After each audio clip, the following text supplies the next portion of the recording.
The Economist, a newspaper from London, is launching a daily podcast. Jason Palmer will host it. It's called The Intelligence. And it'll be published at the same time as podnews, 6 in the morning New York time, 11 a.m. London, from January the 29th. Digiday says it has 8 staffers. It's hosted by Acast.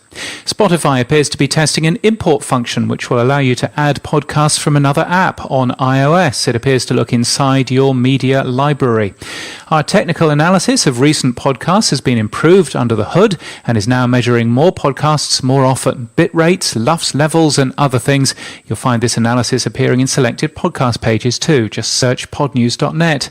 The BBC Sounds app continues to gather bad press. The BBC, who has lost a number of radio presenters recently, including Chris Evans, Simon Mayo and Charlie Sloth, has suffered another setback with the announcement that Brett Spencer, formerly digital editor for BBC Radio's music channels, has accepted a new role as digital content director for rival Bauer Media, formerly under Brett's watch, Kermode and Mayo's Film Review. The Listen app is a new podcast app that can be operated one-handed for some reason. HotPod focuses on Pinner, a kids podcaster, previously owned by Panoply, which is now being spun out as an independent company. Podient, a hosting and analytics platform, has announced a slew of new features. Rode is talking up a major firmware update for their Procaster mixer. Wonder what it is.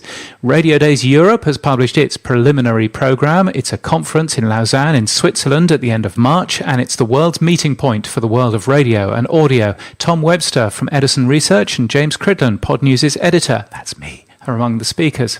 And 2 events for you. PodCamp Toronto, the unconference where digital media comes together, is February 22nd to 24th in Toronto in Canada, wrap up warm. And Podcast Festival in Hamburg, Germany is February 25 to March 1, featuring German language podcasters.